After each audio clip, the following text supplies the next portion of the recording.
tahun 2016 dan 2019 lanjut sedang ambil S2 di Tazkiyah. Oke, next. Ini insya Allah yang akan kita bahas, pengertian adab menurut para ulama, kemudian adab menurut Prof. Alatas, kemudian kaitan antara adab, iman, ilmu, dan amal, kemudian pentingnya adab, dan terakhir cara menanamkan adab. Oke. Lanjut ya, Kang. Lanjut. Next.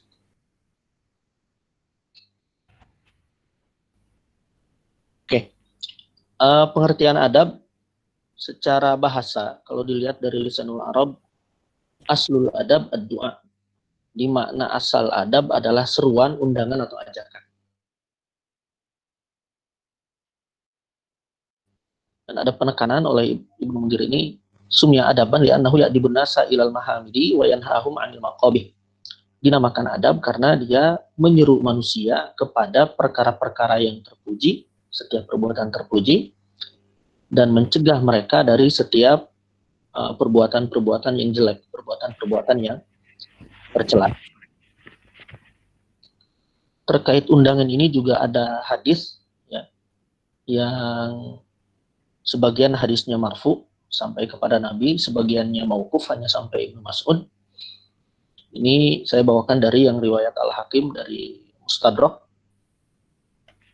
An Ibnu Mas'udin radhiyallahu anhu, dari Ibnu Mas'ud radhiyallahu anhu, anin Nabi sallallahu alaihi wasallam qol, dari Nabi sallallahu alaihi wasallam, beliau bersabda, inna hadzal qur'ana, sesungguhnya Al-Qur'an ini, ma'dubatullah, adalah jamuan dari Allah, undangan makan dari Allah. Fakbilu ala ma'dubatihi mastata'tum, ambillah dari jamuannya itu semampumu. Jadi pemaknaan adab sebagai undangan itu juga diperkuat oleh salah satu hadis ini. Dan bahkan kalau kita baca misalkan di buku terbarunya Dr. Ardiansyah, buku yang baru terbit ya, itu dikatakan bahwa adab ini termasuk satu kata, satu konsep yang pertama diislamkan. Jadi kalau kemarin mungkin bersama Kang Derajat sudah membahas tentang islamisasi ilmu, ya, islamisasi itu sudah terjadi bahkan sejak zaman Nabi. Dan yang diislamkan itu khususnya adalah bahasa. Jadi pengislaman bahasa itu terjadi sejak zaman Nabi Muhammad SAW. Dan salah satunya adalah kata adab ini. Next.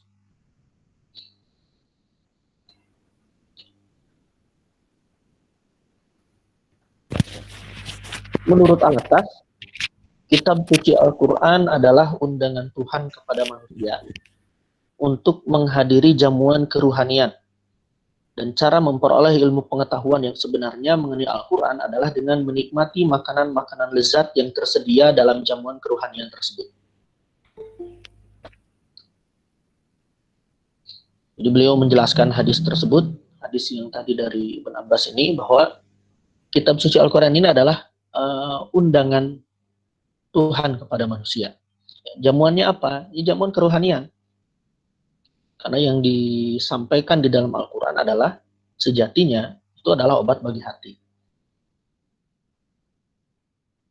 Artinya karena kenikmatan makanan yang lezat dalam jamuan istimewa itu, ditambah kehadiran kawan yang agung dan pemurah, dan karena makanan tersebut dinikmati menurut cara-cara, sikap, dan etiket yang suci, hendaknya ilmu pengetahuan yang dimuliakan sekaligus dinikmati itu didekati dan perilaku yang sesuai dengan sifatnya yang mulia.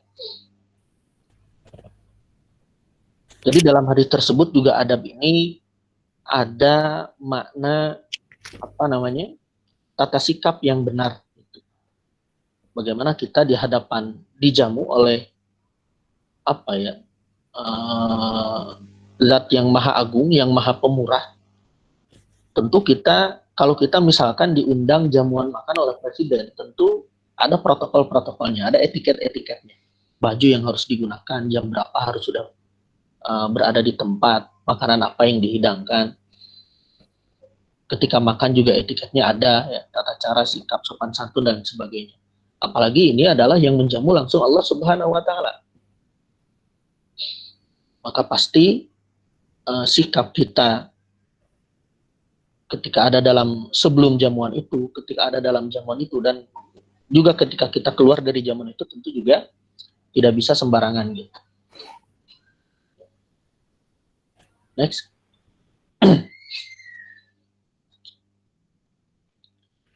Secara istilah, Jurzani dalam takrifat mengatakan adab ini adalah ibaratun an ma'rifati ma yahtarizu bihi an jami'i anwa'il khata'.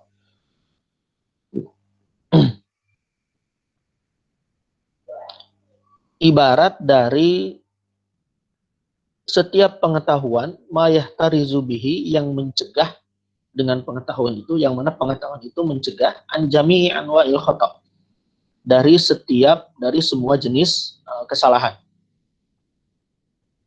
Sedangkan menurut Al-Qushairi dalam risalah Al-Qushairiyah, ijtima'u jami'il khisalil khair, berkumpulnya seluruh sikap yang baik. Next.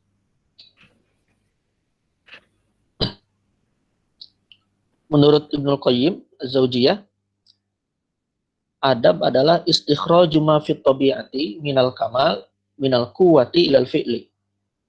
Mengeluarkan, memunculkan kesempurnaan tabiat, kesempurnaan karakter diri yang awalnya berupa al-quwah, satu daya atau potensi. Jadi dalam diri kita ini terdapat beberapa daya, ya, daya pengetahuan, daya al-ghadab, daya apalagi, daya syahwat dan lain sebagainya.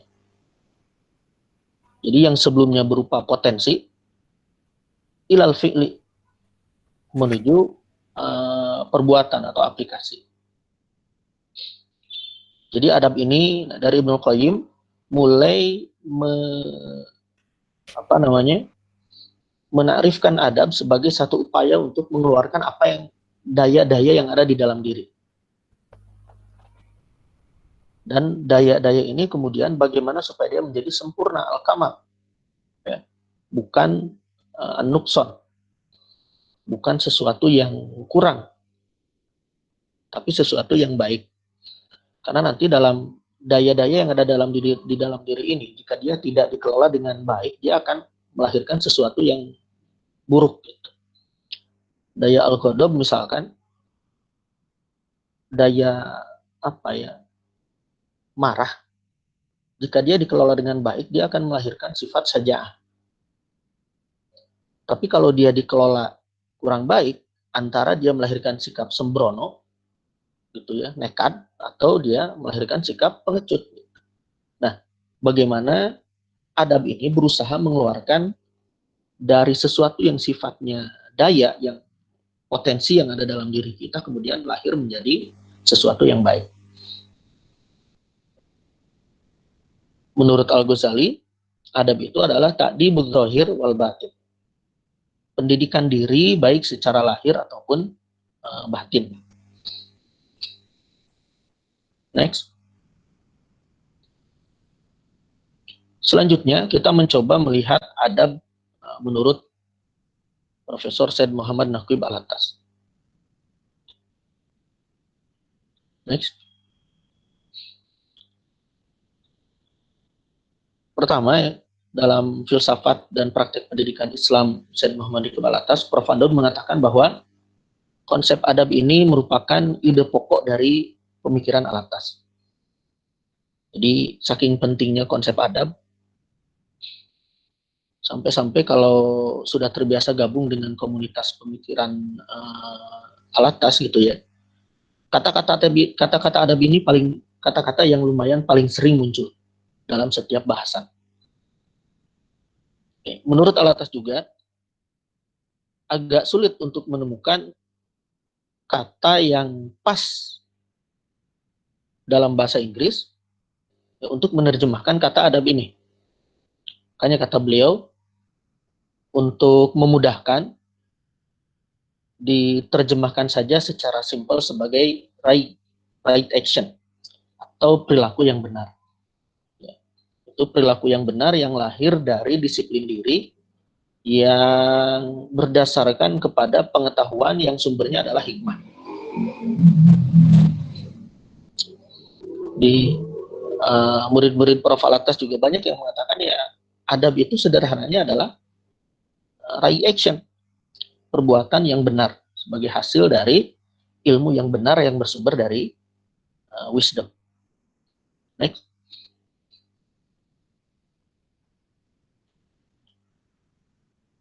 Secara istilah, Alatas mengatakan adab adalah pengenalan dan pengakuan. Yang saya beri warna merah itu penekanannya di situ. Pengenalan dan pengakuan terhadap realitas, terhadap wujud, bahwasannya ilmu dan segala sesuatu yang ada terdiri dari tingkatan-tingkatan, terdiri dari hierarki yang sesuai dengan kategori-kategori dan tingkatan-tingkatannya.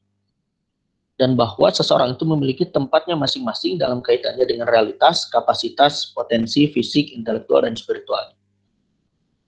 Di kata kuncinya di sini adalah adab adalah pertama pengenalan. Pengenalan ini dia mewakili bagian dari ilmu. Jadi pengenalan di sini adalah pengetahuan. Cuman pengenalan, ilmu pengenalan bukan sekedar tahu.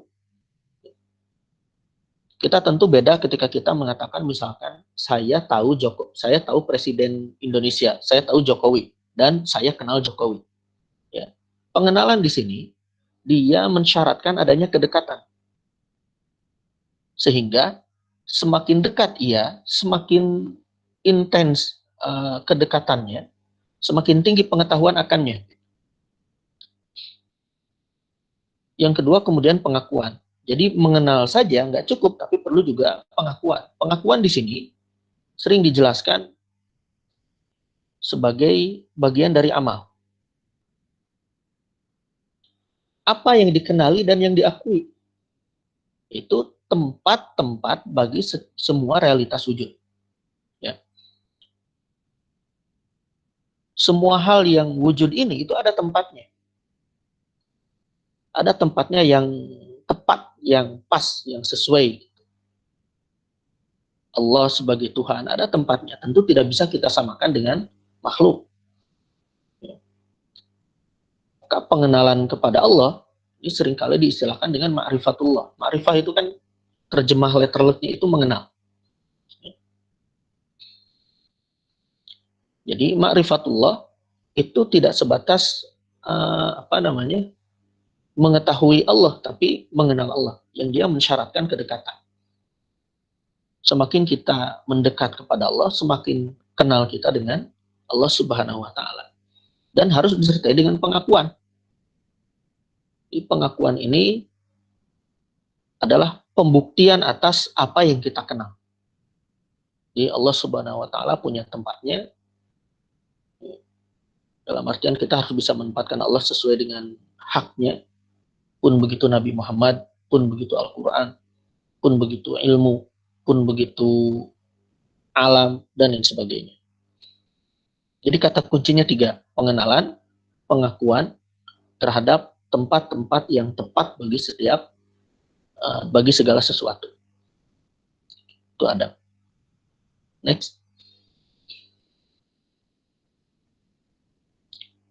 Kaitan iman, ilmu, amal, dan adab. Oke. Next. Kita dapati dalam beberapa hadis, ada banyak hadis-hadis yang menunjukkan hubungan antara iman dengan adab yang baik. Man kana yu'minu billahi wal yawmil akhir falyukrim jarahu. Siapa saja yang beriman kepada Allah dan hari akhir, maka hendaklah dia menghormati tetangganya. Dalam hadis yang lain, falyukrim dhaifahu.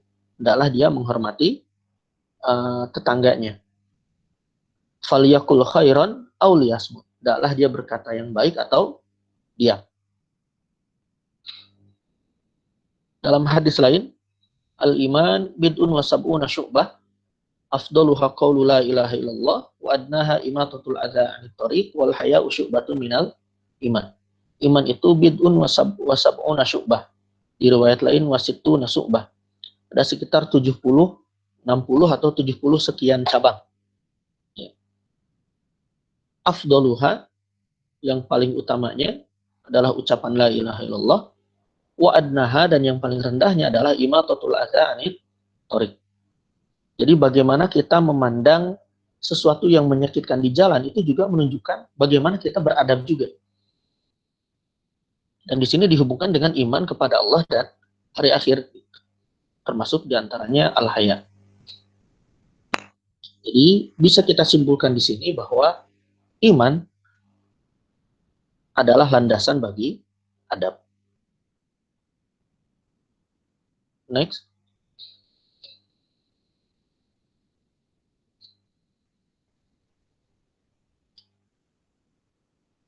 Adab dan ilmu.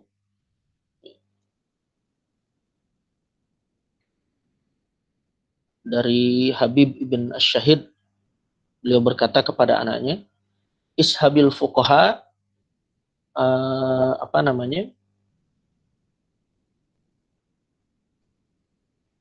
bersahabatlah atau berdekat-dekatlah dengan para ahli fikih, wa ta'allam minhum adabahum, dan pelajarilah dari mereka adab. Fa inna dzalika ahabbu ilayya min katsirin minal hadis. Sesungguhnya hal tersebut lebih aku sukai daripada menghafal hadis yang banyak. Jadi dulu yang namanya ilmu itu gaya penyampaiannya melalui hadis, riwayat. Ya, sejarah, tafsir itu penyampaiannya itu melalui metode hadis. Jadi orang yang banyak hadis, orang yang banyak riwayatnya berarti dia banyak ilmu.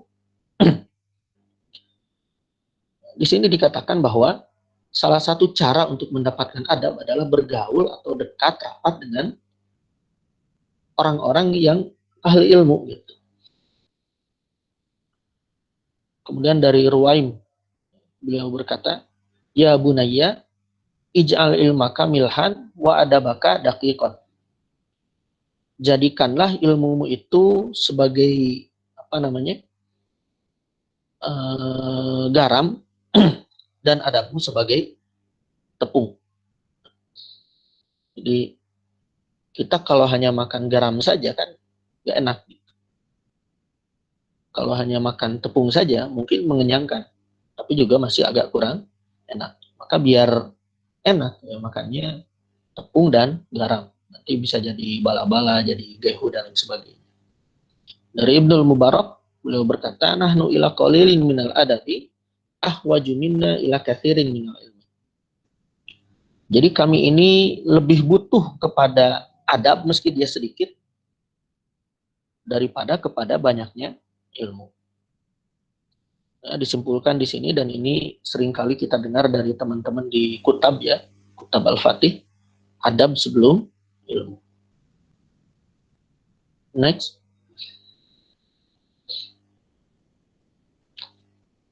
Antara ilmu dan amal, di antara mahfuzat kalau di pesantren, al ilmu bila amalin kasyajarin bila samarin. Ilmu tanpa amal itu seperti pohon tanpa buah.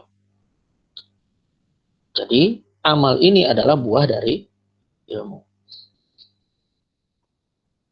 Meskipun sebetulnya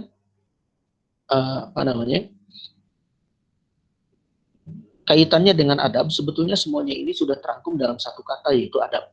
Ya, ilmu, amal, dan iman itu sudah terangkum juga dalam satu kata, yaitu adab. Next. Nah, jika kita ibaratkan dalam pohon, jadi iman ini adalah akarnya, adab ini batang pohonnya, ilmu itu cabang-cabangnya, dan amalnya itu adalah buah. Meskipun kalau saya baca juga di bukunya Dr. Ardiansyah itu dikatakan bahwa ilmu, amal, dan iman itu sebetulnya sudah tercakup dalam kata adab. Karena beradab kepada Allah itu dengan cara beriman kepadanya. untuk mendapatkan di dalam adab itu sudah terkandung ilmu dan amal juga. Next.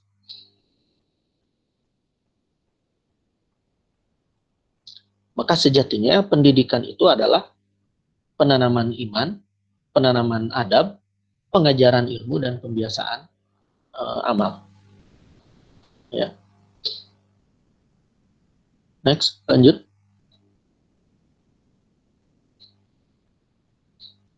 Oke, pentingnya adab. Kenapa kemudian adab ini menjadi penting? Ya.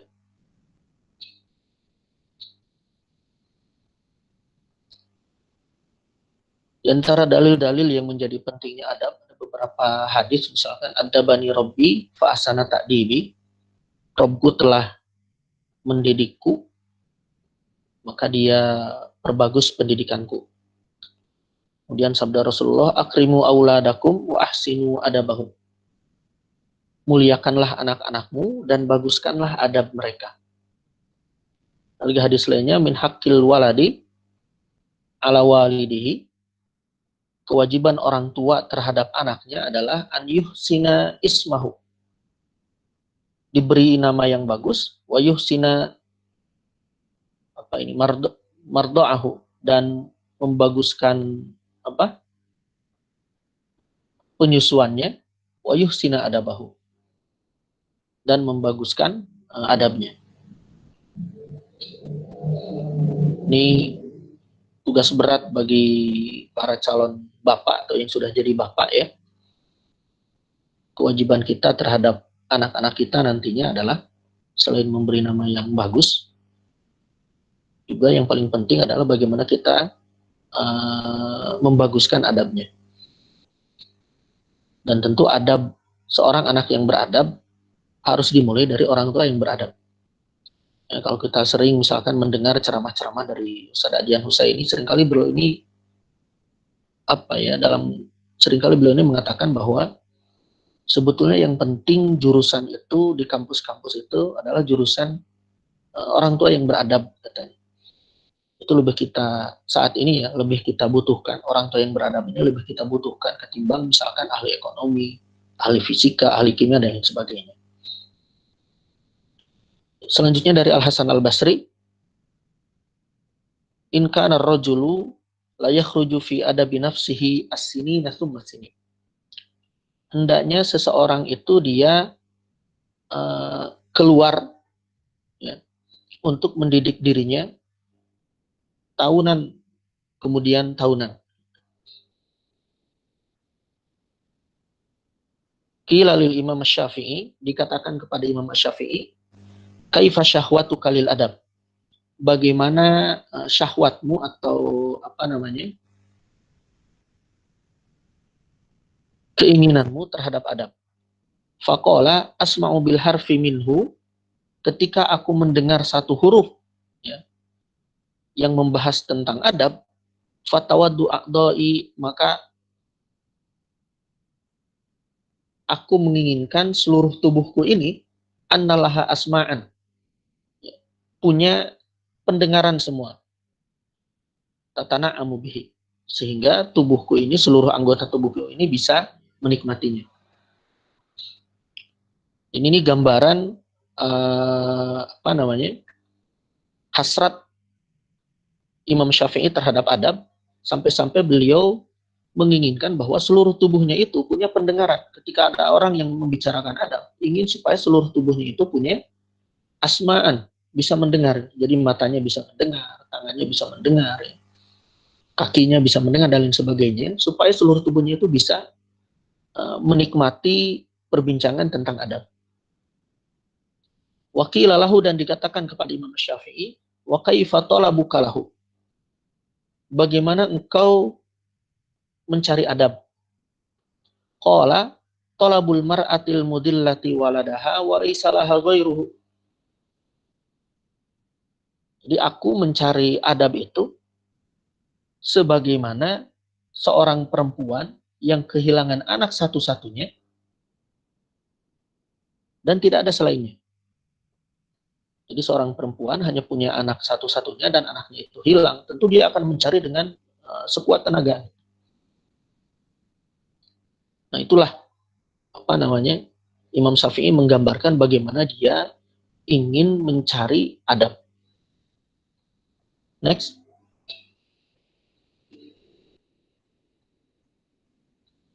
Nah, menurut Syed Muhammad Naqib Al-Attas, hilangnya adab ini, the loss of adab ini sejatinya adalah akar masalah umat Islam. Jadi Al-Attas dia mengkaitkan masalah adab ini bukan hanya sekedar dalam konteks pendidikan pengajaran di sekolah, tapi lebih dalam lagi bahwa masalah yang terjadi di umat Islam pada saat ini, ya, peperangan, kelaparan, keterbelakangan dan lain sebagainya, intinya adalah karena hilangnya adab. Ini saking pentingnya adab dalam pandangan Al-Attas, bahwa semua masalah yang terjadi ini bisa diringkas dalam satu kata karena hilangnya adab. The loss of adab. The loss of adab ini diawali oleh kekeliruan ilmu, kekacauan ilmu. Ya. Jadi ilmu yang sudah dipisahkan dari iman, ilmu yang sudah dipisahkan dari akhlak, ilmu yang sudah dipisahkan dari amal, ilmu hanya untuk sekedar ilmu. Kekeliruan ilmu, dia akan melahirkan hilangnya adab. Orang kemudian tidak mampu mengenal, apalagi mengakui tempat yang tepat bagi dirinya, bagaimana dia mengenali dan mengakui dirinya, bagaimana dia mengenali dan mengakui Tuhannya, bagaimana dia mengenali dan mengakui alam, dan lain sebagainya. Dari kekeliruan ilmu ini melahirkan hilangnya adab. Dari hilangnya adab akan melahirkan pemimpin-pemimpin yang zalim, yang tidak adil. Pemimpin di sini tidak terbatas pada pemimpin politik, tapi pemimpin dalam segala bidang, termasuk misalkan orang tua, dia adalah pemimpin, atau seorang suami, ya, seorang ayah, dia pemimpin di dalam keluarganya. Ilmu yang dia dapatkan secara keliru akan melahirkan ketidakmampuan orang tua, ketidakmampuan seorang ayah untuk menempatkan dirinya di hadapan anaknya, di hadapan istrinya. Sehingga kemudian akan melahirkan perilaku-perilaku yang zalim. Dan lebih jauh, nanti dosen atau tokoh masyarakat, rektor, dan lain sebagainya. Pemimpin-pemimpin yang zalim ini, dia akan melahirkan sikap-sikap, akan melahirkan kebijakan-kebijakan yang semakin melanggengkan ilmu yang keliru ini. Jadi ini sering disebut sebagai lingkaran setan, lingkaran yang tidak berujung, yang diawali oleh kekeliruan ilmu. Makanya kemudian gerakan pengadaban itu dimulai dari Islamization of knowledge atau Islamisasi ilmu. Maka gerakan Islamisasi ilmu sejatinya bukan sekedar gerakan keilmuan tok, tapi dia sebetulnya sebuah gerakan untuk memutus lingkaran setan ini, yang nanti semoga buahnya adalah kebangkitan umat Islam. Jadi Islamisasi ilmu ini sejatinya adalah sebuah gerakan peradaban, ya, gerakan bagaimana kita nanti berusaha untuk membangkitkan kembali peradaban Islam. Next. Cara menanamkan adab. Oke. Next. Oke. Ini baru saya dapatkan. Ya. Ini sebetulnya langsung saya kopas dari bukunya Dr. Ardiansyah, konsep adab Syed Muhammad Naqib Al-Attas dan aplikasinya di perguruan tinggi.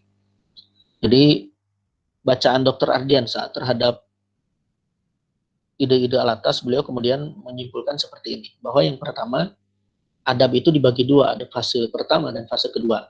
Ya. Adab fase pertama itu diperoleh melalui al-ilm al-insani. Itu proses ta'alum, belajar, mencari ilmu yang benar, kemudian tafakkur, ya, upaya merenung, berpikir, Dan ini apa? Saya sempat beberapa kali dengar dari beberapa murid Al-Atas, dan terakhir itu seingat saya langsung dari Prof. Wan, ya, bahwa kalau kata Prof. Wan itu baca buku itu nggak usah banyak-banyak. Jadi nggak usah terlalu banyak membaca buku. Tapi baca buku itu meskipun sedikit, tapi buku-buku yang penting. Dan setelah itu baru kemudian upayakan banyak merenung. Jadi buku-buku yang sudah dibaca itu kemudian coba direnungkan. Bagi sekarang masa-masa PSBB, masa-masa new normal ini banyak sekali berseliweran apa namanya majelis-majelis ilmu gitu. Nah, kita juga harus berupaya untuk mencari mana majelis-majelis ilmu yang penting bagi diri kita. Jangan sampai hanya karena ini misalkan pembicaranya level nasional, meskipun sebetulnya bisa jadi tema yang dibicarakan itu tidak terlalu penting bagi kita. Jadi pertama kita harus mengenal juga kita sedang ada di mana dan apa yang kita perlukan. Dan kemudian menurut Dr. Ardiansyah adalah riyadhah. Riyadhah di sini adalah upaya disiplin diri. Ya. Jadi ilmu-ilmu yang didapatkan itu kita disiplinkan untuk diamalkan. Ini adalah adab fase pertama. Fase selanjutnya adalah fase al-ilm al-laduni. Yang mana ilmu laduni ini, dulu ketika saya kajian dengan Ustaz Tiar itu disebutkan, ini dikenal juga dengan bahasanya itu ilham. Ya. Itu diperoleh melalui pengenalan dan pengamalan al-ilm al-insani. Jadi semakin kita berupaya untuk mengenal ilmu-ilmu yang kita pelajari, ya, dan kita amalkan, maka nantinya akan kita dapati yang disebut dengan ilmu laduni. Jadi ilmu laduni ini semacam, dulu saya masih ingat penjelasan dari Ustaz Tiar itu, ilmu yang didapat tidak melalui belajar, tidak diberitahu oleh orang lain, tapi tiba-tiba ada dalam kepala kita. Dan ini biasanya dikarenakan dalam banyak kasus kejadian-kejadian orang yang katakanlah dia mendapatkan semacam ilmu laduni atau ilham atau intuisi, biasanya memang orang yang dia menceburkan diri dalam ilmu-ilmu tersebut. Orang yang misalkan dia belajar ilmu masak dan mempraktekkan banyak praktek masak, bisa jadi suatu waktu dia akan menemukan satu resep baru yang tidak didapat melalui belajar dikasih tahu orang lain, tapi sesuatu yang baru yang tiba-tiba klik. Kalau dalam bahasa hadis yang di Arba'in Nawawi kan bahasanya itu ketika seorang hamba banyak melakukan ibadah-ibadah yang sunnah gitu. Mazalal abdu yataqarrabu ilayya bin nawafil. Hambaku senantiasa berusaha mendekat kepadaku melalui ibadah-ibadah yang nafilah, sehingga nanti dia melihat dengan penglihatanku dan sebagainya. Itu dalam bahasa hadis. Paling nanti mungkin pertanyaannya, bagaimana kita bisa bagi seorang muslim ya, dia yakin bahwa ilham yang dia dapat itu berasal dari Allah, bukan berasal dari waswasah syaitan. Itu nanti mungkin pertanyaan lanjutannya, tapi tidak kita bahas sekarang. Nah, ada fase kedua, itu didapatkan melalui hikmah sebagai hakikat dari ilmu laduni. Jadi, bagi kita sekarang, kita berusaha untuk adab di fase yang pertama dulu. Bagaimana kita ta'alum, belajar ilmu-ilmu yang benar, ilmu-ilmu yang penting, kemudian tafakur, kita merenungi diri, posisi kita dalam kaitannya dengan ilmu itu di mana. Kemudian kita riyadhah, berusaha untuk mengamalkan sebagai bentuk pengakuan kita. Semoga dengan upaya kita untuk mengenal dan mengakui setiap hakikat wujud yang ada di sekitar kita, itu akan memberikan kita mendapatkan ilham dari Allah Subhanahu wa Ta'ala. Baik, rekan-rekan sekalian, itu saja mungkin yang bisa saya sampaikan pada kesempatan kali ini. Semoga bermanfaat. Jika ada yang mau didiskusikan, maka mungkin saya kembalikan lagi kepada moderator. Bangga, Kang Pandi. Baik Kang Hendy, terima kasih sudah memaparkan materi, sudah menyampaikan materi. Sekarang dibuka bagi teman-teman yang ingin bertanya atau menanggapi materi yang sudah disampaikan. Silakan, terutama bagi teman-teman Ikhwan, eh, sebisa mungkin dinyalakan kameranya. Mau nanya dong, bismillah. Bangga. Oke, makasih Kang Hendy atas materinya, luar biasa ya, pemaparan mengenai adabnya. Jazakumullah. Ini Kang, mau nanya mengenai apa ya, belajar adab gitu ya. Kan saya baca dari mengenai Ibnul Mubarak yang terkenal ya. Ya ta'alam tu adab, salasina aman, wa ta'alam tu ilmun, isyrina aman gitu ya. Jadi dia belajar adab selama 30 tahun, dan tapi dia hanya belajar ilmu selama 20 tahun. Nah, ada yang tanya ke saya kayak, itu tuh maksudnya belajar seperti itu tuh, apakah dipisah? Maksudnya 30 tahun adab doang gitu, kemudian baru 20 tahun ilmu gitu ya, atau bisa dibarengin gitu, Kang? Jadi maksudnya kalau juga ada yang, jadi maksudnya gimana ya? Kalau kita harus belajar adab dulu secara sempurna gitu, baru bisa berilmu, atau bisa bersaringan itu Kang, bisa barengan gitu Kang. Oke. Gitu mungkin Kang.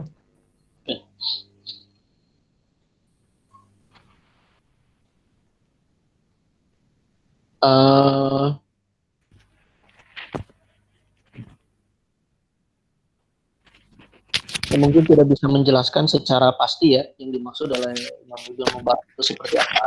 Yang pasti yang saya ketahui yang pertama mungkin yang saya tangkap dari pernyataan Ibnu Mubarak itu adalah tentang pentingnya adab. Ya, tentang pentingnya adab. Kalau yang saya baca dari buku Dr. Ardiansa, beliau mengatakan bahwa ilmu itu sebetulnya sudah tercakup di dalam adab. Manakala dalam adab ini ada aspek pengenalan, ya kan? Cuman ilmu dia tidak mencakup adab, gitu.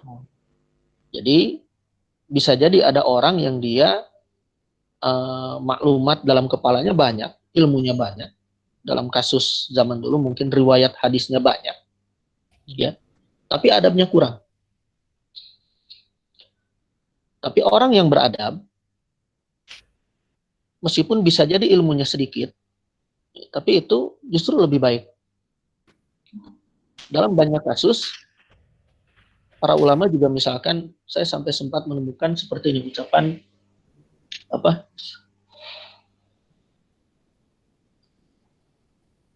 Saya lupa ucapan pastinya, yang pasti adalah celaan terhadap orang yang hanya belajar dari buku itu tanpa guru. Ya. Siapa yang belajar hanya melalui buku, kalau nggak salah terjemahnya itu, maka setan adalah syekhnya. Ya. Kenapa? Karena dikhawatirkan kalau hanya lewat buku, dia mungkin hanya banyak ilmu tapi nggak ada adab.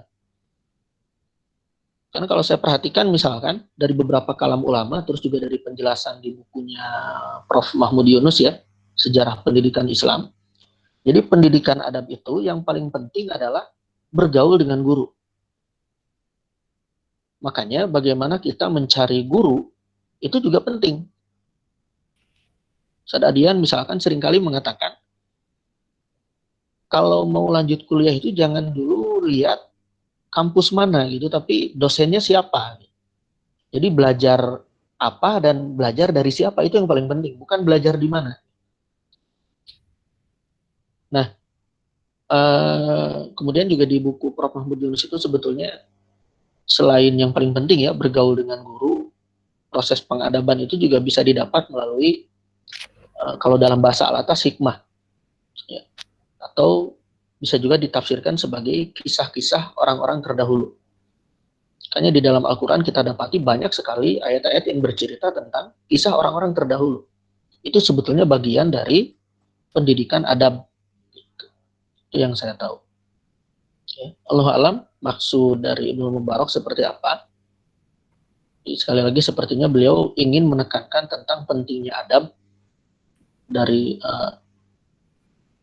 dibanding ilmu. Meskipun sebetulnya di dalam adab juga sudah terkandung ilmu, paling tidak paling minimal adalah ilmu bagaimana berperilaku yang benar. Allahu a'lam bishawab. Mungkin dari rekan-rekan yang lain ada yang mau menambahkan, mungkin mangga.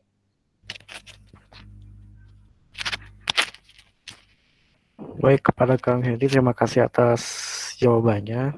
Jadi dari pertanyaan itu, walaupun kita tidak mengetahui secara pasti apakah belajar adab 30 tahun dan ilmu 20 tahun itu secara berturut-turut atau bisa dibarengi, tapi setidaknya dari porsi tahun tersebut kita dapat mengetahui bahwasanya di situ ada petunjuk bahwasanya adab itu penting, dan oleh karenanya adab itu dipelajari dengan jangka waktu yang lebih lama dibandingkan dengan belajar ilmu. Nah, selanjutnya Kang Hendy ada pertanyaan lewat chat dari Fajar Nur. Ya, itu pertanyaannya, bagaimana strategi untuk membedakan norma dan adab? Bagaimana mengaplikasikannya di pergaulan modern? Silakan Kang, barangkali mau dijawab.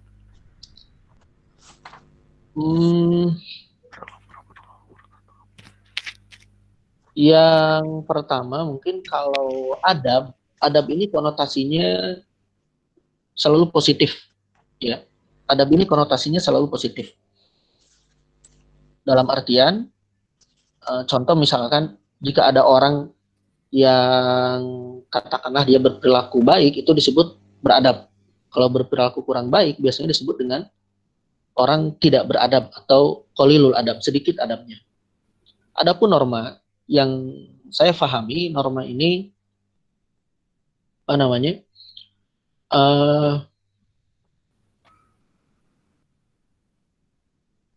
dia terbentuk dari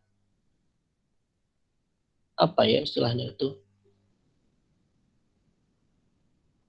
Norma ini semacam acuan tata perilaku yang dia bersumber dari kesepakatan sosial. Ini yang saya pahami ya. Mungkin dari yang di antropologi nanti bisa lebih menjelaskan. Maka itu udah cukup, Kang. Gitu ya. Iya. Nanti kan norma ini ada yang diformalkan menjadi hukum, ada yang dia hanya sekedar norma sosial gitu. Nah, norma ini dia berkaitan dengan kesepakatan sosial. Jadi bisa jadi ada yang baik dari sisi adab, bisa jadi ada norma yang dia tidak beradab. Contoh kecil misalkan, dalam kawasan yang pacaran itu sudah biasa, maka secara norma orang menikah tanpa sempat pacaran mungkin aneh. Mungkin dia bisa dianggap semacam menyelisihi norma yang berlaku. Tapi secara adab itu justru baik. Bagaimana mengaplikasikannya di pergaulan modern? Memang kalau norma dia, kalau sekedar norma sosial ya, dia paling mendapatkan sanksi sosial gitu. Paling minimal ya dibicarakan di belakang gitu, diomongin lah. Gitu. Bagaimana kalau norma-norma yang baik yang sesuai dengan adab Islam ya, itu tentu kita tidak ada masalah. Tapi dengan norma-norma yang kurang baik misalkan ya, yang tidak sesuai dengan adab meskipun dianggap normal di masyarakat, nah ini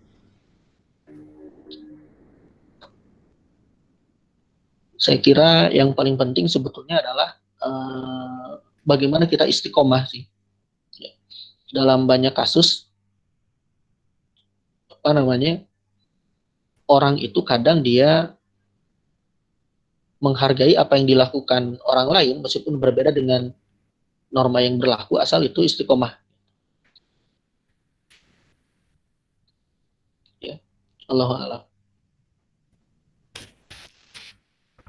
Baik Kang Hendy, terima kasih. Jadi di dalam membedakan antara norma dan adab itu, ya norma memang dibentuk dari kesepakatan sosial yang mana kesepakatan tersebut belum tentu sesuai dengan apa yang diajarkan dalam adab Islam. Nah, lalu juga di dalam pergaulan modern ini adab itu diantara yang terpentingnya adalah istiqomah, betul. Jadi saya pernah mendapat cerita dari Pak Ustadz, saya lupa Ustadz siapa. Jadi eh, ada seorang pegawai yang dia itu bekerja secara profesional, dan juga selain profesional pun dia tetap eh, menjalankan sunnah-sunnah yang diajarkan, sehingga dari situ dia mendapatkan promosi atau kenaikan jabatan gitu. Lalu ada pertanyaan lagi nih Kang dari chat dari Nilam. Pertanyaannya, saya masih sedikit bingung soal adab sebelum ilmu. Tapi di adab fase pertama, kita menanamkan adab dengan menuntut ilmu atau ilmu al-insani. Lah, terus tadi Ustadz bilang kalau adab mencakup ilmu, tapi ilmu belum tentu mencakup adab. Lalu bagaimana kita membedakan mana yang belajar ilmu dan mana yang belajar adab? Maka Kang dijawab. Baik, sebetulnya kalau konsep ilmu di dalam Islam, dia tidak memisahkan dirinya dengan adab. Ya, jadi di dalam satu hadis kan dinyatakan seperti ini: Man izdada ilman, walam yazdad hudan, atau di riwayat lain walam yazdad khasyah, falaisa lahu minallahi illa bu'dan. Siapa yang nambah ilmunya tapi tidak bertambah hidayahnya dari Allah, tidak bertambah ketakutannya kepada Allah, rasa khusyuknya kepada Allah, falaisa minallahi lahu illa bu'dan. Maka tidak ada baginya dari Allah kecuali Allah menjauh darinya. Nah, jadi sebetulnya di dalam Islam ini konsep ilmu yang benar dia pasti melahirkan adab, ya. Maka belajar adab pasti juga belajar ilmu. Paling minimal adalah ilmu berperilaku yang benar. Jadi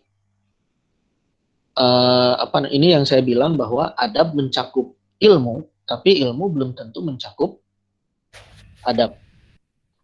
Bisa jadi ada orang yang belajar ilmu, tapi yang nambah kepada dia hanya sekedar banyak pengetahuan saja, banyak yang dia tahu saja. Ilmu itu baru menjadi adab jika dia ada aspek pengakuan atau pengamalan. Tentunya berarti ilmunya pun ilmu yang benar gitu ya. Kalau di dalam Ihya kan dikatakan ilmu itu ada yang mahmudah, ada yang mazmumah. Ada ilmu yang terpuji, ada ilmu yang tercela. Ilmu yang pasti tercela itu ilmu sihir misalkan. Atau bisa jadi ilmu menjadi tercela itu karena dia sebetulnya belum siap. Ya, contoh kecil lah kalau saat ini mungkin ya belajar filsafat, tapi misalkan belajar dasar-dasar ilmu syar'inya belum kuat, ya, ilmu mantiknya belum kuat, itu juga bisa menjadi filsafat itu bagi dia bisa jadi mazmumah, tercela. Jadi adab diperoleh melalui pembelajaran ilmu yang benar, kemudian pengamalan ilmu tersebut ya, dengan disiplin diri, jiwa, senantiasa berusaha untuk mengamalkan ilmu tersebut, itu sejatinya adab. Tapi kalau hanya sekedar mencari ilmu saja, meskipun ilmunya itu ilmu yang benar, ya, tapi prosesnya bermasalah, tidak ada upaya dia untuk mengamalkan, itulah yang disebut dengan ilmu yang bisa jadi malah mencelakakan dia. Allah Allah. Baik Kang, terima kasih atas jawabannya. Jadi dapat kita simpulkan ya bahwasanya ilmu itu tidak memisahkan dirinya dari adab, dan oleh karenanya saya pun jadi teringat tentang salah satu konsep Islamic worldview, di mana Islamic worldview itu memandang satu hal itu sebagai pandangan yang holistik atau menyeluruh, dan dalam hal ini pun tidak bisa dipisahkan antara ilmu dan adab. Dan juga saya mohon tanggapan dari Kang Hendy terkait ini dengan pendidikan, karena dari ilmu dan adab ini pun saya jadi teringat soal pendidikan kita yang mana memisahkan dan ingin menggabungkan antara nilai kognitif, afektif, dan psikomotorik gitu. Dan kalau nggak salah ini ada di kurikulum 2013 Kurtilas. Mangga barangkali akan mau menanggapi. Pengamatan sekilas ya sebenarnya terhadap kurikulum 13 ini dari segi konsep lumayan sudah bagus sebetulnya ya, dengan adanya aspek kognitif, aspek afektif, kemudian aspek spiritual juga ada. Cuman memang kembali kepada masalah utamanya itu adalah aspek gurunya. Ya. Jadi dalam proses pendidikan salah satu atau unsur terpenting itu justru adalah guru. Jadi kalau bahasa yang dikenal di kalangan pesantren Gontor itu Toriko ahamu minal madah. Jadi metode mengajar itu lebih penting daripada mata pelajaran gitu. Lebih penting dari objeknya. Wal mudarrisu ahamu minat toriko. Tapi guru lebih penting dari metode. Ditambahi lagi, waruhul mudarris min ahami syai. Kejiwaan seorang guru itu justru yang paling penting. Jadi sebetulnya upaya penerapan kurikulum dan lain sebagainya itu akan sia-sia jika upaya pembangunan guru, upaya pembangunan jiwa guru itu diabaikan. Dan saya kira ketika misalkan nanti teman-teman ya diberi rezeki yang berlebih oleh Allah Subhanahu wa taala dan ingin membangun lembaga pendidikan gitu. Hal paling penting yang harus diutamakan adalah adanya guru. Guru yang ikhlas, guru yang berkualitas. Urusan bangunan dan sebagainya itu nomor sekian.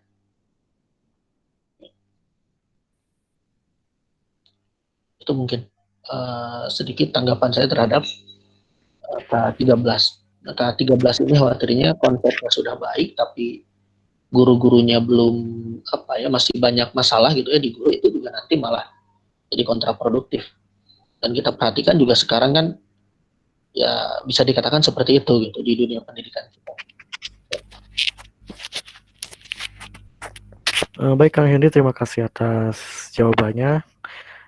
Maka teman-teman barangkali ada yang ingin ditanyakan lagi atau ada yang ingin disampaikan, ditanggapi, atau ada hal-hal lain terkait materi yang ingin didiskusikan, mangga. Kang Hendy mau menanggapi mungkin Kang mengenai soal nomor tadi ya, mengenai norma gitu ya. Saya mungkin teringat mengenai ayat amar ma'ruf nahi mungkar ya. Kan saya bingung kenapa sih Allah menggunakan kata ma'ruf gitu ya. Kan ma'ruf diambil dari kata arafa ya'rifu ya. Jadi mungkin lebih ke sebuah kebaikan yang terkenal di masyarakat gitu ya. Maksudnya saya bingungnya kenapa sih Allah nggak menggunakan kata entah khair kayak entah bir gitu atau mungkin soleh gitu. Jadi seakan-akan Allah menyuruh untuk menyuruh kebaikan yang tadi norma gitu Kang ya, bukan kebaikan yang mutlak gitu Kang. Itu mungkin Kang. Jazakallah. Yang saya pahami, ma'ruf itu sebetulnya kebaikan yang diakui oleh semua. Diakui oleh semua ini berarti secara norma Islam dia diakui, norma masyarakat juga diakui. Jadi sesuatu yang dia hanya diakui baik oleh norma yang berlaku saat ini oleh lingkungan sosial, tapi tidak diakui oleh Islam, itu tidak disebut sebagai al-ma'ruf. Ya. Contoh misalkan, saat ini dalam hubungan relasi antara umat beragama yang sering kali dimunculkan sebagai norma yang baik itu adalah pluralisme, kan seperti itu, ya kan? Nah, dia tidak diakui oleh Islam, maka mau bagaimanapun promosinya dia tidak bisa dikatakan ma'ruf. Lain hal misalkan dalam hubungan antar umat beragama bahwa masing-masing antara umat beragama itu harus berlaku baik misalkan. Tidak boleh menghina sembahan masing-masing. Nah, itu kan dalam norma sosial saya yakin itu juga diakui. Nggak boleh misalkan secara terbuka umat Islam bilang katakanlah sembahan umat Kristen Yesus bla bla bla dengan kata-kata yang kotor misalnya, itu nggak boleh. Dan saya yakin dalam ajaran Kristen juga seperti itu. Ya. Atau mungkin tidak ya, saya juga kurang tahu. Tapi sebenarnya norma sosial mengakui hal seperti itu. Nah, itu baru bisa disebut ma'ruf, dan itu juga diakui oleh Islam. Meskipun kita tidak setuju dengan kemusyrikan, bahkan dikatakan kemusyrikan itu inna syirka la dzulmun adzim, kezaliman yang paling besar, tapi kita tidak boleh mencela secara terbuka gitu ya di hadapan orang Kristennya, misalkan oh Yesus Tuhan tiga itu bla bla bla bla bla bla gitu. Nggak bisa seperti itu. Atau misalkan dalam relasi antara laki-laki dan perempuan. Sekarang norma yang berlaku yang banyak dipromosikan sebagai yang baik itu kan kacamatanya gender. Ya. Kacamatanya gender. Dalam Islam itu kan tidak diakui gitu. Maka dia tidak bisa menjadi ma'ruf dalam kacamata Islam. Tapi kalau misalkan seorang suami dia harus berlaku baik kepada istri, ya kan? Baik, saya kira pengusung gender dan Islam pun pasti setuju hal itu. Nah, itu baru bisa disebut sebagai al-ma'ruf. Allahu a'lam bishawab. Mau nanya lagi, Kang. Sebenarnya menarik banget sih, Kang. Saya juga kalau nggak salah baca mengenai Salatul Sunan, Kang ya. Sunan Ampel kalau nggak salah. Yang ketika dia datang ke Demak ya kalau nggak salah ya, ke Ampel kan di sana masih banyak orang Hindu, Kang ya. Sehingga sapi itu diakui sebagai hewan yang keramat gitu ya. Dan ketika Idul Adha datang, menariknya Sunan Ampel ini nggak mengambil, dia membuat hukum baru bahwa karena masyarakat waktu itu menganggap bahwa sapi itu keramat, makanya dia menyembelih kerbau gitu, sehingga lebih diterima di masyarakat. Jadi saya bingung seberapa kan mengenai konsep salabit kan ya, yang sudah tepat gitu ya. Seberapa bisa sih yang salabit itu disesuaikan gitu ya, sesuaikan dengan umat gitu ya. Gimana ya? Ya gitu deh. Gimana? Kalau dari aspek sejarahnya mungkin Kang Fahri nanti bisa lebih menjelaskan ya. Ini memang saya juga pernah mendengar seperti itu sih. Yang pasti sih ini dalam Islam ini memang ada perkara-perkara yang usul ya, di akidah mayoritasnya usul, tapi ada juga yang furu'nya. Di syariah juga ada usul dan furu'nya. Di perkara-perkara yang sawabit itu perkara-perkara usul baik dalam akidah maupun dalam syariah. Bahwa nama yang paling mulia untuk Tuhan kita adalah Allah itu usul, nggak bisa dirubah menjadi selain Allah. Nama yang paling mulianya. Atau misalkan dalam syariah sholat itu mau dimanapun juga dia 5 waktu yang wajib. Ya kan? Di luar itu adalah perkara-perkara yang furu yang bisa menyesuaikan dengan adat setempat. Menutup aurat itu usul. Tapi apakah menutup auratnya dengan dengan batik, kain batik atau dari budaya lain gitu ya, itu nggak jadi masalah, itu masuk perkara yang mutaghayyirah. Nah, dalam kasus kurban saya nggak tahu secara fikih apakah kerbau itu, terus pemahaman saya sih ya, kerbau itu juga masih masuk dalam kerabat sapi kan ya. Ya, jadi dia sebetulnya masih bisa dijadikan sebagai hewan kurban. Nah, ini berarti termasuk perkara yang sebetulnya yang usulnya itu adalah untuk keluarga kerabat sapi, sapi dan kerabat-kerabatnya termasuk kerbau, itu kan untuk 7, itulah. Yeah. Berarti mutaghayyirotnya ketika di satu katakanlah kalau sekarang di India ya, atau mungkin di Bali, saya nggak tahu masih mengagungkan sapi nggak di Bali. Di India misalkan sapi masih dianggap hewan yang agung, ya udah ganti aja dengan selain sapi, kerbau gitu. Tapi apakah boleh dengan gajah? Nah, itu pertanyaan lain. Ya, nanti ahli fikih yang bisa jawab itu. Oke. Allah. Makasih, Kang. Baik Zita, terima kasih sudah bertanya.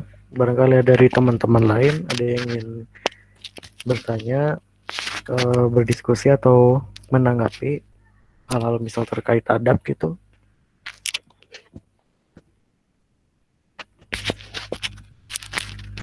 Atau dari Kang Gilang mau menambahkan? Ya, Bismillahirrahmanirrahim. Terima kasih Kang Hendy, yang sebenarnya saya juga sering ngechat ya ke beliau, padahal sebelumnya saya belum kenal. Bahkan bertemu pun belum. Tapi mungkin ya karena ada ukhuwah Islamiyah Tiqodiyah yang memang bisa menyatukan kita walaupun tidak bertatap muka sebelumnya, bahkan dengan teman-teman juga demikian. Terima kasih kepada Kang Hendy yang telah memberikan materinya, membawakan materinya sangat luar biasa. Ada pertanyaan dari saya, Kang. Saya waktu pernah sama teman-teman waktu terakhir PKU itu terus ada Ustadz Syarif ya. Ustadz Syarif, beliau menjelaskan tentang konsep adabnya Ahasan. Nah, tapi yang beliau jelaskan itu hanya tataran aksiologis atau ya tataran amal lah begitu.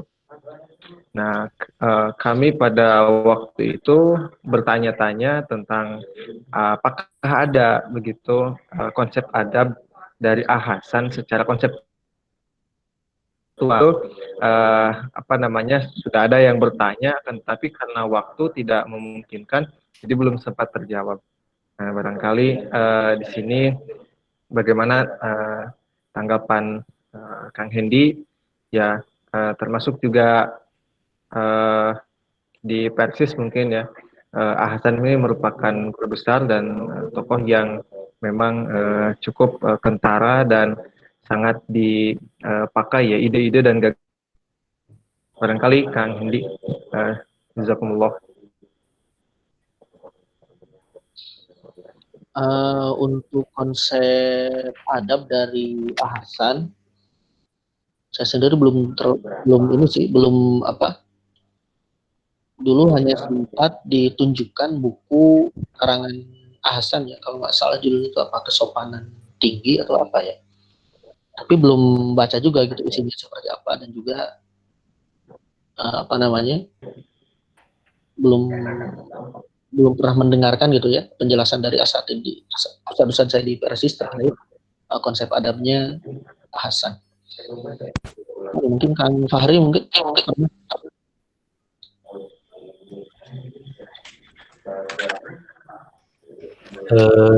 cukup saya pikir nuhun Kang. agak capek saya ini.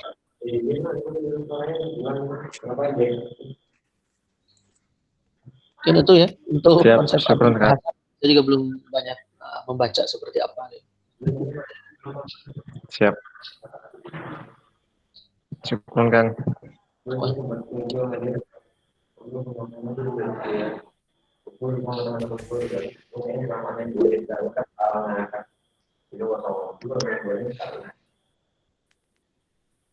Mangga Pandi. Oh ya, sebentar.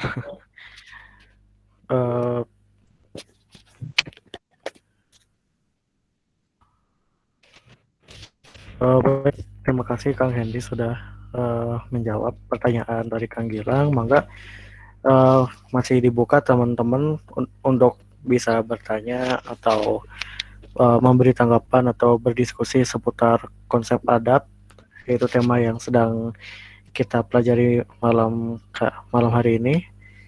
Kita masih ada sekitar setengah jam lebih sampai jam 10 malam. Masih ada banyak waktu, teman-teman. Barangkali ada yang ingin disampaikan.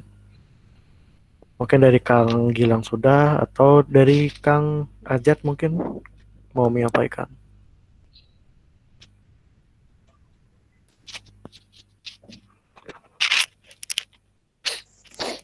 Belum, Mangga.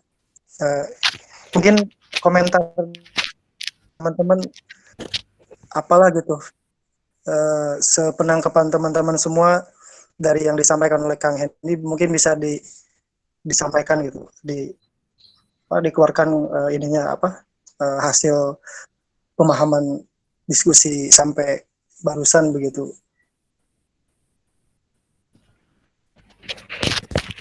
Baik Kang Ajat, usulan yang kiranya cukup menarik bagi kita semua. Maka teman-teman barangkali ada yang ingin mengutarakan kembali atau bentar. Baik teman-teman, barangkali ada yang ingin menyampaikan ulang tentang apa yang sudah kita pelajari di malam hari ini. Ada siapa aja nih?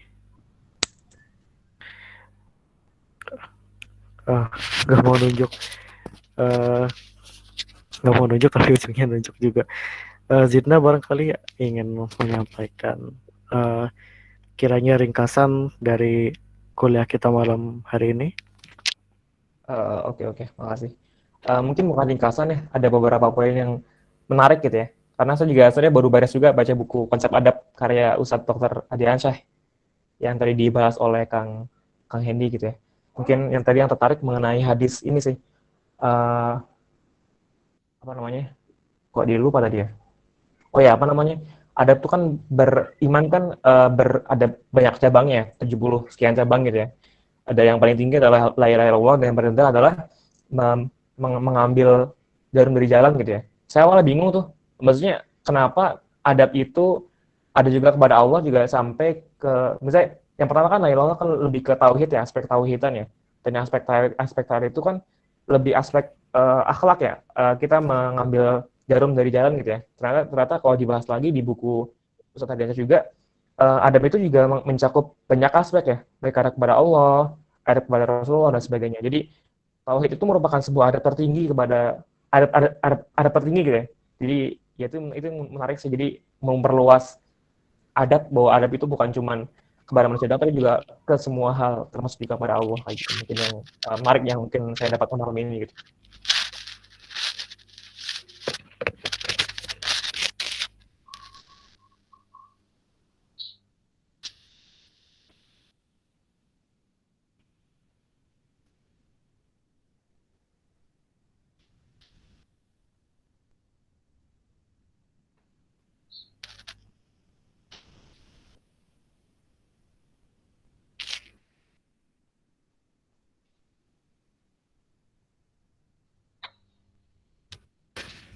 Kang Hendy barangkali ingin menanggapi dari yang sudah disampaikan Zidna.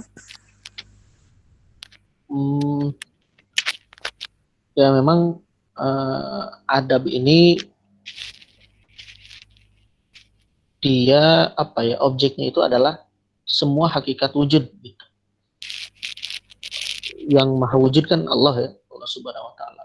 Jadi bagaimana kita beradab kepada Allah, kita beradab kepada nabi, kepada orang tua, kepada murid, kepada teman. Bahkan kalau di kitab-kitab adab itu adab seorang murid misalkan, adab kepada bukunya itu seperti apa, adab kepada keluarga ustadz itu seperti apa, itu sampai dibahas detail-detail yang seperti itu. Jadi memang adab ini dia mencakup kepada segala sesuatu pada akhirnya, yang diawali dengan pengenalan, kemudian pengakuan akan tempat-tempat yang tepat bagi segala sesuatu. Bahkan sampai pada adab kepada buku misalkan. Kalau kita naruh buku itu harus yang paling atas apa, itu ada gitu. Dalam kitab-kitab adab itu dibahas sampai seperti itu. Dan hadis yang al-iman bidun masyabuna sumbah itu di riwayat lain bukan afdaluha tapi asluha. Asluha qaulu la ilaha illallah. Asalnya atau fondasinya, akarnya, awalannya itu adalah qaulu la ilaha illallah. Jadi kita sebagai orang yang beriman dituntut untuk pertama beradab itu kepada Tuhan. Dengan kita beradab kepada Tuhan, mengakui Allah sebagai satu-satunya ilah yang berhak untuk disembah, baru kita bisa beradab kepada diri kita dan selain diri kita. Jadi kalau kita berusaha untuk beradab kepada diri kita tapi nggak beradab sama Allah, itu nggak mungkin bisa. Hanya dalam kata hadis itu asluha qaulu la ilaha illallah, pengakuan dulu, syahadat dulu kepada Allah. Allahu a'lam.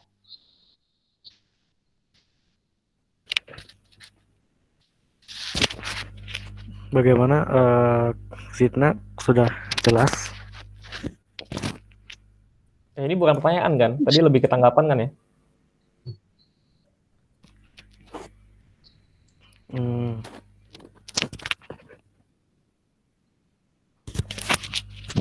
Tadi kalau nggak salah ada Kang Ajat mau buka mic. Ada yang ingin disampaikan Kang Ajat?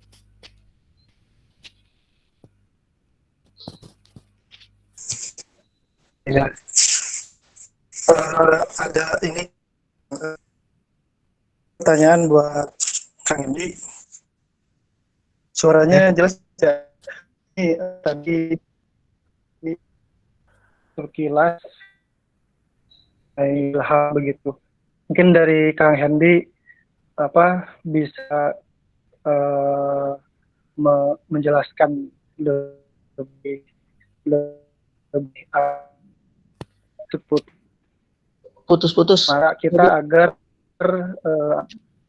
Putus-putus suaranya. cek Ya, coba. Masuk. ya. Terkait dengan ilham, bagaimana untuk memverifikasinya, Kang? Kan mungkin ini khas ya di dalam epistemologi Islam begitu, bahwa kita mengakui adanya ilham begitu sebagai salah satu saluran ilmu begitu, dengan saluran-saluran yang lainnya seperti khobar sodik dan rasio dan juga panca indera gitu. Nah, terkait dengan ilham ini begitu, kira-kira rambu-rambu apa gitu yang bisa kita jadikan agar kita ini tidak sembarangan mengklaim bahwa ilham yang kita dapatkan ini tidak sembarangan diklaim sebagai sebagai petunjuk gitu, petunjuk dari Allah. Mungkin itu sih kan, Bangga.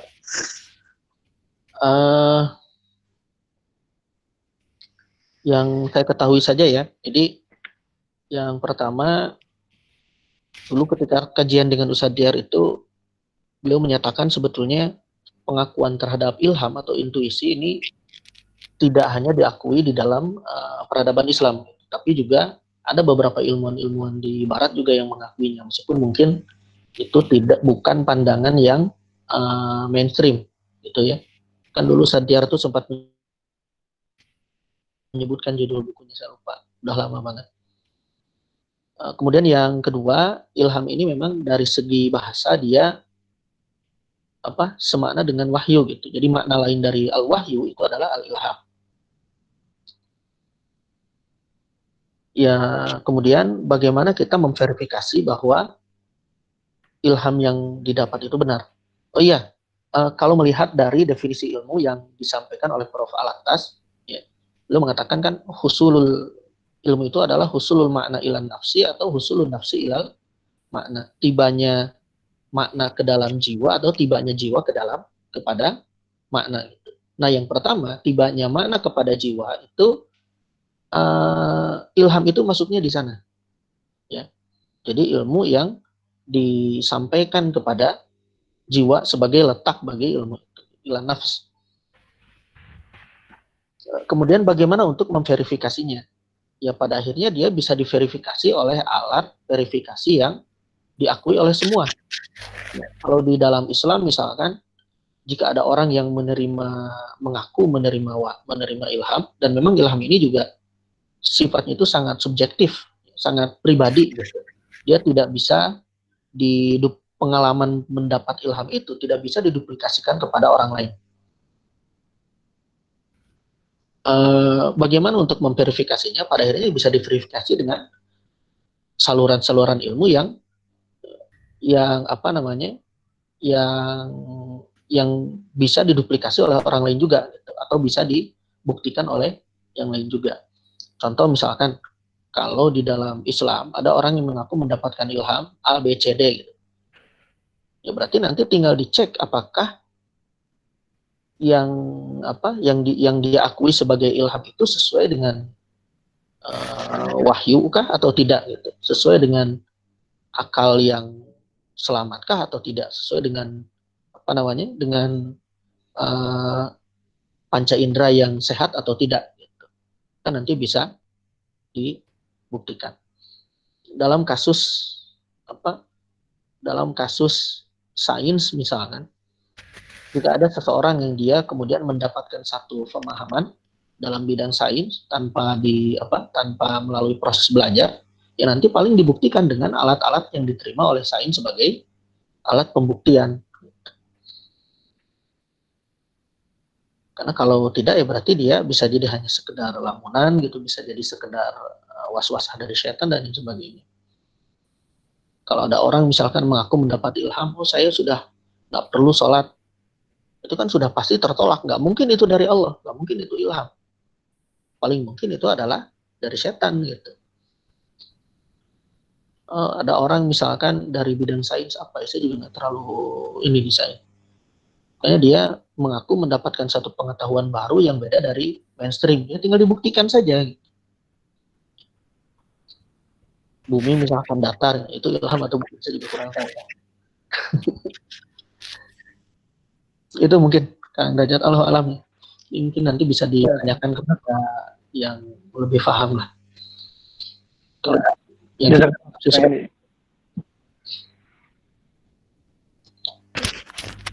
baik, terima kasih. Lalu saya juga ingin bertanya soal ilmu laduni ya. Apa ya?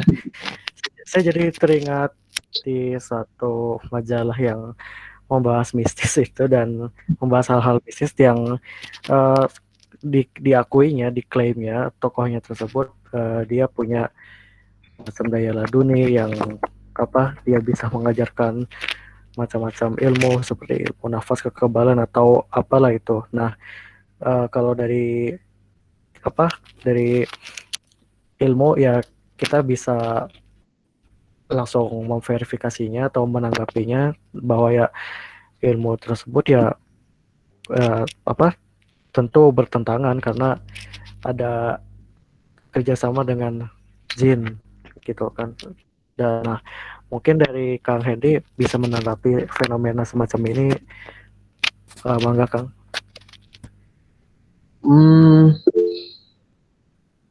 Apa namanya? Yang pasti bahwa jin bisa memberi informasi itu sudah pasti ya. Sudah ada banyak buktinya gitu. Bahwa jin itu ada dan dia juga dalam banyak kasus kadang berkomunikasi dengan manusia gitu. Bahkan diabadikan juga kan di dalam surat Al-Jin. Cuman memang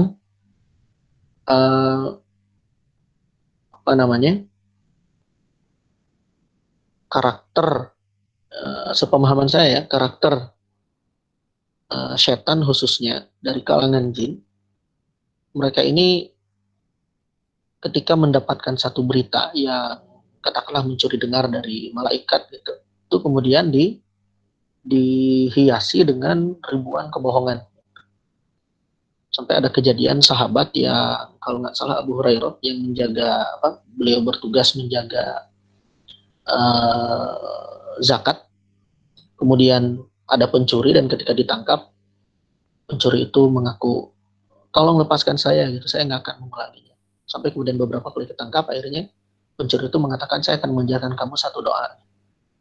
Ketika ditanya ternyata dia adalah iblis. Ketika disampaikan kepada Rasulullah, Rasulullah mengatakan ucapannya benar tapi setan itu adalah pembohong.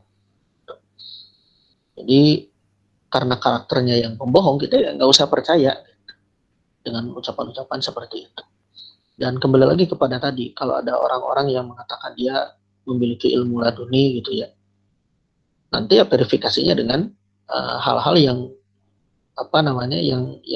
yang diakui oleh semua gitu. Dia misalkan, oh saya dapat ilmu laduni sehingga kebal. Loh, kok Rasulullah sendiri dalam peperangan pernah terluka? Apakah Anda lebih mulia dari Rasulullah? Meskipun sebenarnya bisa jadi, sangat mungkin ada orang yang dia mendapatkan sesuatu ilmu yang di luar nalar gitu. Tapi nanti itu bisa dilihat, bisa kalau dalam kacamata Islam ya, bisa dilihat dari kualitas kesolehan dia sendiri. Dalam kasus misalkan dulu Umar bin Khattab pernah kan ketika beliau sedang khutbah, tahu-tahu teriak, lari ke gunung gitu. Sehingga kemudian salah satu ekspedisi jihad waktu itu ketika pulang dia mengatakan, kami waktu itu sudah hampir terkepung tapi mendengar suara Anda wahai Umar, sehingga untuk lari ke atas bukit ya, sehingga kami kemudian selamat. Nah, bagaimana bisa gitu ya Umar bin Khattab yang ada di Madinah dia memberi perintah langsung gitu, belum ada HP, belum ada WhatsApp dan lain sebagainya. Itu kan sesuatu yang di luar nalar. Tapi itu kejadian. Jadi sebetulnya memang akan sangat dimungkinkan beberapa kejadian-kejadian di luar nalar. Katakanlah mungkin ya ketika dibacok nggak mempan gitu, dia kebal. Tapi kalau dia memang itu semacam laduni, anugerah langsung dari Allah, itu adalah hal yang sifatnya tidak bisa dia kendalikan. Jadi nggak bisa petantang-petenteng datang, ayo coba bacok saya pasti kebal. Nggak bisa seperti itu. Itu adalah ya anugerah. Sama seperti Umar bin Khattab, dia tidak bisa misalkan dia di Madinah, ekspedisi jihad di mana, dia sengaja ingin melihat gimana nih pasukan saya di Syam, di Mesir misalkan. Itu sesuatu yang memang dianugerahkan oleh Allah, tanpa bisa dia kendalikan. Itu sifat yang saya tahu ya, dari salah satu sifat ilmu laduni. Allahu a'lam. Baik Kang, terima kasih sudah menjawab. Dan ini ada pertanyaan lagi dari Indah. Bagaimana pengaplikasian adab dalam hubungannya dengan keluarga yang non-Islam? Mungkin ada kaitannya dengan toleransi beragama yang beradab, itu seperti apa ya hubungannya dengan adab berkeluarga? Yang saya ketahui paling tidak hak-hak sebagai manusia itu tetap harus ditunaikan. Ini kan kalau nggak salah dulu sempat ada kejadian di zaman Rasulullah itu, sahabiah ya, dia didatangi oleh ibunya, kalau nggak salah keluarganya, orang ayah atau ibunya saya lupa, yang masih musyrik, dan kemudian memberikan hadiah. Waktu itu sahabiah itu kemudian bertanya kepada Rasulullah, ini gimana, apakah saya harus menolak atau seperti apa? Dan kemudian turunlah ayat yang wa in jahadaka ala an tusyrika bima laysa laka bihi ilmun fala tuti'huma wa shahibhuma fid dunya ma'rufa. Intinya adalah keluarga yang masih non muslim, kita tetap harus menunaikan hak-hak mereka sebagai keluarga kita, berbuat baik kepada mereka dan lain sebagainya. Tapi kita tidak hanya, syaratnya itu hanya kita tidak boleh mengikuti ajakan kemusyrikan dari mereka. Tapi tetap harus berbuat baik. Paling nanti mungkin dari segi hukum fikih ya, dengan keluarga yang katakanlah orang tua gitu ya, atau naudzubillah ya, keturunan misalkan anak yang musyrik non muslim gitu, paling nanti dari segi fikih ya hak waris mewarisi jadi hilang gitu aja dari segi fikih. Tapi dalam bab muamalah tetap harus berbuat baik. Allahu a'lam. Baik Kang, terima kasih atas jawabannya. Dari teman-teman, apakah ada yang ingin menambahkan lagi? Atau mungkin saya ke Kang Gilang dulu, barangkali ada yang mau disampaikan Kang? Ya, bismillahirrahmanirrahim. Sebetulnya bukan maklumat sih, saya cuma mau menyampaikan jazakumullah khairan katsiran kepada Kang Hendy, terutama beliau sebagai pemateri pada malam hari ini, juga sebagai salah satu dari pembimbing teman-teman di PADIS. Ya, walaupun tadi saya secara pribadi belum sempat bertemu sebelumnya bersama Kang Hendy, walaupun satu Tasik Kang, dari Sukaresik. Ya, ya. Salam kenal Kang. Mudah-mudahan silaturahmi kita tetap berlanjut. Kita alhamdulillah dikumpulkan dengan ukhuwah intiqodiyah ya, karena memang kita mengusung bagaimana menaikkan ataupun meninggikan Islam, mematahkan argumentasi-argumentasi orang kafir dengan Islamic worldview dan sebagainya, akhirnya kita bisa berkumpul. Nah, dan juga tentunya saya juga menyampaikan yang khususnya kepada Kang Hendy, kepada mentor-mentor yang lainnya, walaupun belum sempat bertemu karena kebetulan saya juga ya ada uzur yang tidak bisa bertemu dan melanjutkan studi di Gontor ini. Juga memohon bantuannya, bimbingannya kepada para mentor untuk membimbing, mengarahkan teman-teman di PADIS ini, khususnya untuk pengkaderan sampai bulan Desember ini. Itu saja, sekali lagi saya ucapkan terima kasih kepada Kang Hendy, juga kepada teman-teman yang sudah ikut belajar pada malam hari ini. Jazakumullah khairan katsiran. Mangga Pandi dilanjutkan. Baik, mari kita sebelum ditutup kepada Kang Hendy, saya minta closing statement atau pernyataan penutup kuliah malam hari ini. Mangga Kang Hendy. Tugas berat bagi kita ya, untuk bagaimana bahwa adab ini memang menjadi bagian dari diri kita. Oleh karenanya ya, kita harus berusaha terus untuk mengenal tempat-tempat yang tepat ini dengan mencari ilmu yang benar tentunya, dan kemudian kita mengamalkannya sebagai bentuk pengakuan kita kepada apa yang sudah kita pelajari itu. Dan ini sesuatu yang bukan sesuatu yang bisa berjalan sehari dua hari gitu. Makanya para ulama juga kan tadi as-sinin summa sinin.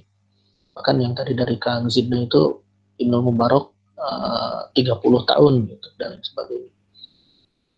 Jadi ini tugas kita, apalagi kita ingin mengabdikan diri sebagai pejuang keilmuan Islam ya. Dan yang namanya ilmu dalam Islam itu berkaitan dengan iman, berkaitan dengan akhlak, berkaitan dengan adab. Maka tugas kita adalah bagaimana kita menunjukkan ya, di hadapan Allah yang utamanya, kemudian juga di hadapan makhluknya, bagaimana adab-adab yang baik sebagaimana yang sudah diajarkan oleh ulama-ulama, diajarkan oleh Nabi Muhammad SAW kepada umatnya. Itu mungkin. Turnuhun, jazakumullah khairan katsira atas kesempatannya. Semoga kita bisa bertemu kembali dalam majelis-majelis selanjutnya. Jazakumullah khairan katsira. Iya, terima kasih kepada Kang Hendy. Ya, tadi pernyataan penutupnya itu adalah diantaranya kita menjadikan adab bagian dari diri kita, karena ini merupakan bagian dari tugas berat kita sebagai pejuang keilmuan Islam. Baik, mari kita tutup kuliah malam hari ini dengan bacaan hamdalah dan doa kafaratul majlis. Alhamdulillahirabbil alamin. Subhanakallahumma bihamdika asyhadu an la ilaha illa anta astaghfiruka wa atubu ilaik. Jazakumullah khair yang sudah menghadiri. Wassalamualaikum warahmatullahi wabarakatuh. Assalamualaikum.